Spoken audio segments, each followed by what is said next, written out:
नमस्कार, मैं हूं सुमित अवस्थी। एनडीटीवी इंडिया के शो सच की पड़ताल में आपका स्वागत है। खालिस्तानी आतंकियों और आतंकी संगठन लश्कर ए तैयबा और अब पाकिस्तान की खुफिया एजेंसी आईएसआई के गठजोड़ पर एक बहुत बड़ा खुलासा हुआ है। दिल्ली पुलिस ने अपनी चार्जशीट में कहा है कि यह संगठन देश में बड़े पैमाने पर टारगेट किलिंग करवाने की फिराक में थे। वहीं खालिस्तानी आतंकी गुरुपतवंत सिंह पन्नू के नए डॉजियर में बताया गया है कि कैसे वो देश के टुकड़े करवाना चाहता था। देखिए हमारे सहयोगी मुकेश सिंह सेंगर की ये खास रिपोर्ट। ये तस्वीरें किसी के भी रोंगटे खड़े कर दें। दिसंबर 2022 में टारगेट किलिंग के तहत दिल्ली के भलसवा डेरी इलाके में एक घर में राजकुमार नाम के शख्स की हत्या कर दी गई और गला काटते हुए उसका वीडियो बनाकर पाकिस्तान में बैठे लश्कर ए तैयबा के हैंडलर सोहेल और कनाडा में खालिस्तानी आतंकी अर्शदीप डल्ला को भेजा गया। दिल्ली पुलिस ने इसी साल हत्या के सिलसिले में आतंकी जगजीत सिंह जग्गा और नौशाद को गिरफ्तार किया था। हाल ही में दिल्ली पुलिस ने इस मामले में कोर्ट में चार्जशीट दायर की और चार्जशीट में ये खुलासा किया कि किस तरह से खालिस्तानी आतंकवादी पाकिस्तानी खुफिया एजेंसी आईएसआई और लश्कर ए तैयबा के बीच गठजोड़ हुआ है और ये संगठन बड़े पैमाने पर भारत में टारगेट किलिंग करवाने की फिराक में थे। दोनों ने पूछताछ में बताया कि उन्हें अर्शदीप और सोहेल ने कई हिंदू नेताओं और संघ से जुड़े लोगों की टारगेट किलिंग का आदेश दिया था, लेकिन सबसे पहले उन्हें एक हिंदू लड़के की हत्या कर हत्या के डेमो का वीडियो भेजना था। दोनों ने दिल्ली के जहांगीरपुरी इलाके से राजकुमार नाम के शख्स को इसलिए अगवा किया क्योंकि उसके हाथ में त्रिशूल बना हुआ था।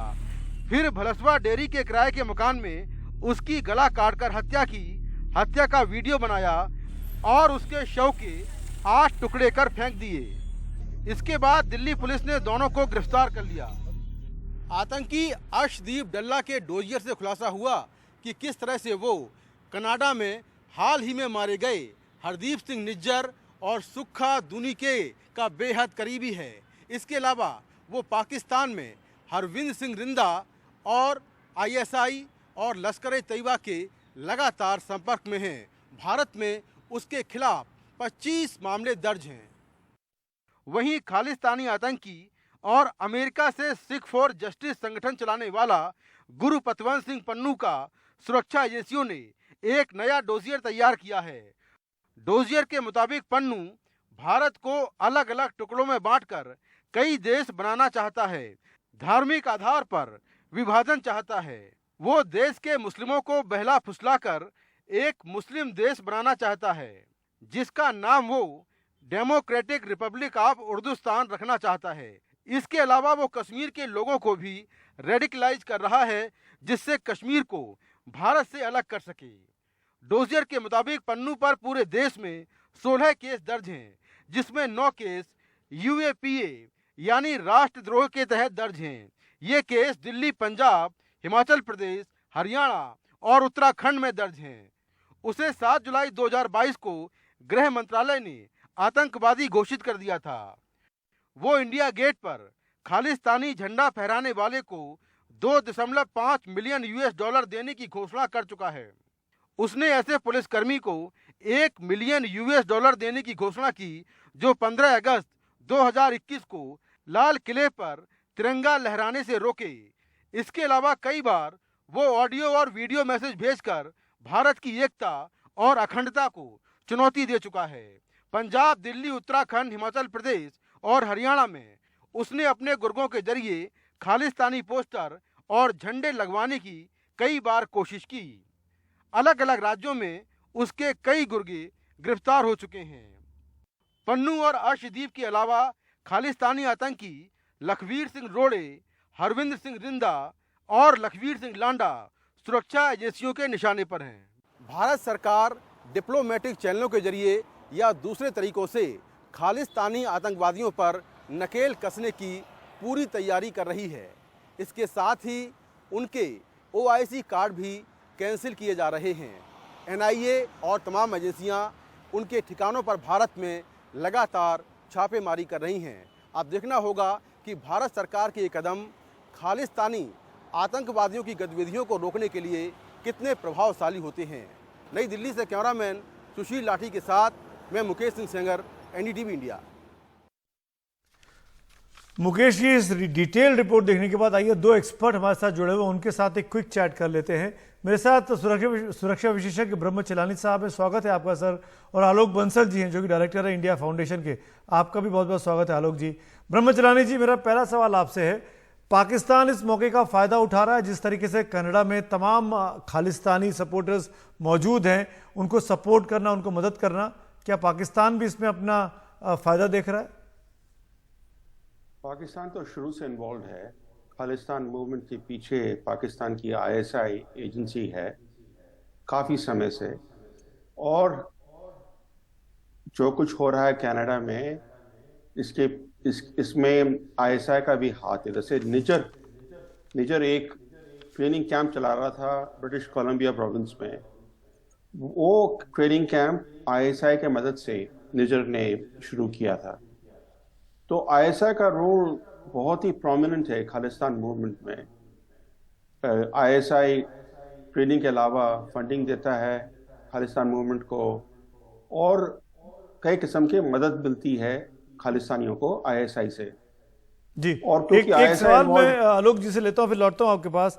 आलोक जी, निज्जर, सुखा, डल्ला, रिंदा, लखबीर सिंह लांडा, लखबीर सिंह रोड़े, ये तमाम आतंकी हैं जो अपनी हिट लिस्ट में हैं, जो हमको हमारे लिए मोस्ट वांटेड है। ये सब के सब कनाडा में हैं, और जाहिर तौर पर जैसा कि ब्रह्म चलानी जी ने बताया, पाकिस्तान शुरू से पीछे रहा इन लोगों के, इनकी मदद करने के, क्योंकि भारत में डिस्टर्बेंस पैदा करना उसकी आदत में शामिल है।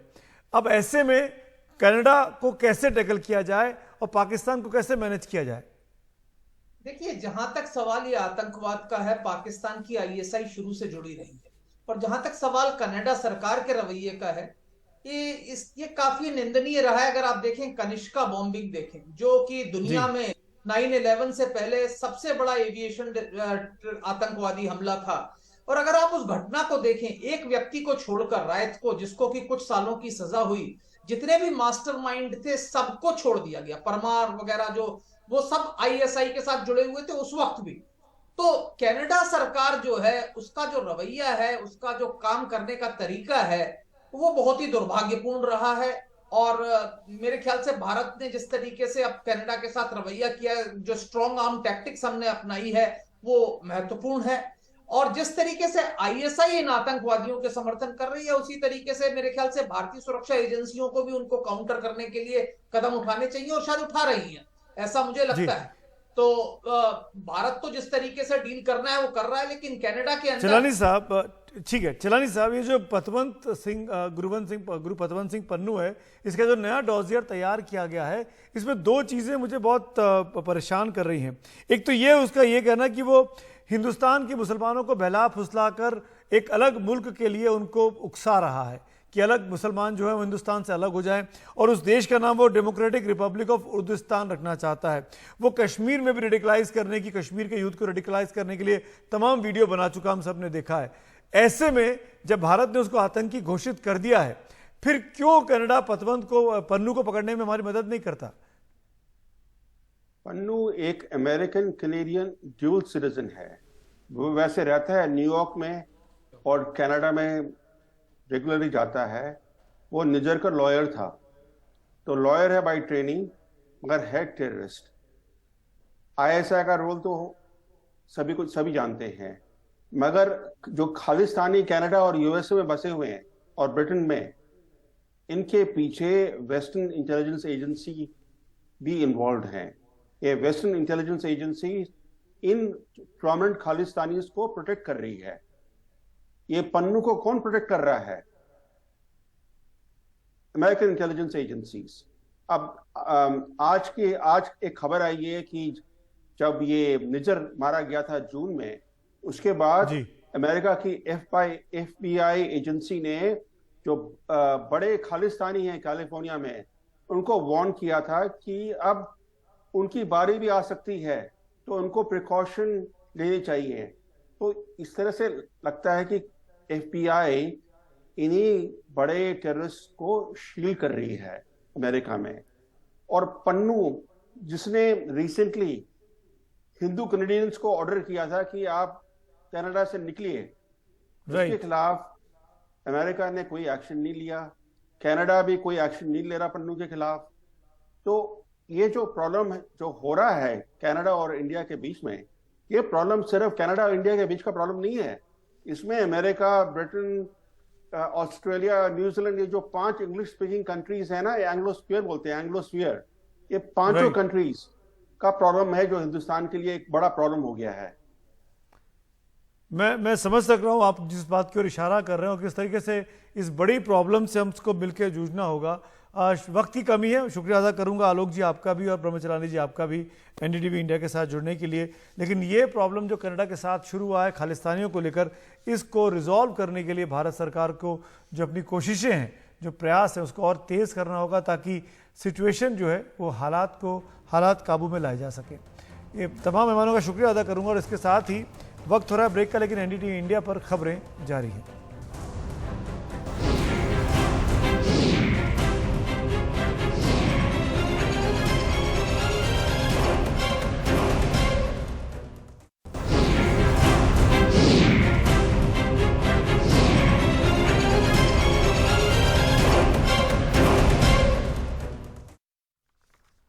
और इस बीच एक बड़ी खबर आ रही है। खबर भी आतंकवाद से जुड़ी हुई। आतंकी करणवीर के खिलाफ रेड कॉर्नर नोटिस जारी किया गया है।